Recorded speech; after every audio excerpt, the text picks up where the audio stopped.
রাজশাহীর ৬টি নির্বাচনী আসনের ৫টিতে একক প্রার্থী নিশ্চিত করতে পেরেছে বিএনপি।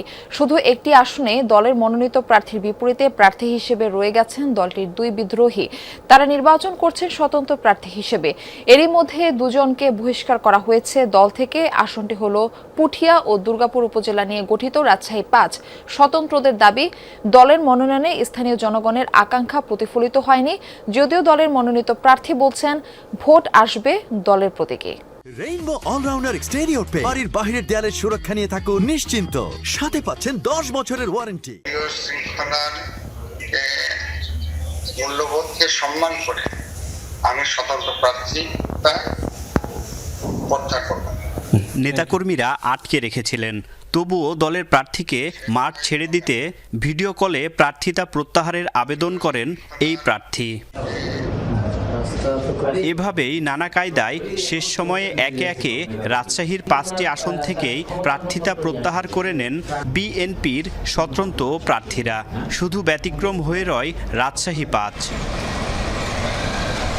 এই আসনে বিএনপি থেকে মনোনয়ন পেয়ে ধানের শীষ প্রতীক নিয়ে মাঠে নেমেছেন জেলা বিএনপির সদস্য নজরুল ইসলাম মণ্ডল। স্বতন্ত্র হিসেবে লড়ছেন বহিষ্কৃত দুই নেতা।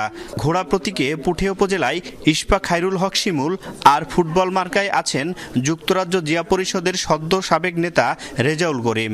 আমি মনে করি দুর্গাপুর পুঠিয়ার মানুষের আকাঙ্ক্ষা পূরণ হয়নি ধানের শীষ যাকে দিয়েছে। আমি জনগণের আকাঙ্ক্ষার প্রেক্ষিতে আমি এখানে এসেছি। আমি এসেছি দুর্গাপুর পুঠিয়ার মাটি এবং মানুষের উন্নয়ন এবং পরিবর্তন করার জন্য, এবং এটা আমার দায়িত্ব। জনগণ দুঃসময় ছিলাম, এখন জনগণই বলতেছে তুমি দুঃসময় সময় সুখের সময়ও তুমি থাকো। এখন নির্বাচনী পরিবেশ এসছে, আমরা তো ভোট দিব, আর দল তো আর ভোট দিবে না, তুমি থাকো, আমি তাই আসি।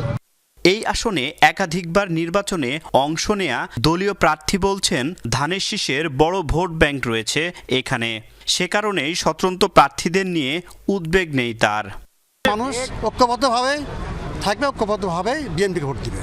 আর যারা বিএনপি করে তারা বিএনপিকে ভোট দেবে। এখানে কোনো ইফেক্ট হবে না। যারা বিএনপি কোনো ভোট দিবে না।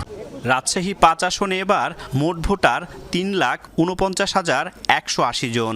এর মধ্যে পুরুষ ১,৭৪,৪১৮ আর নারী ভোটার ১,৭৪,৭৫৭ জন। তারেক মাহমুদ, যমুনা নিউজ, রাজশাহী।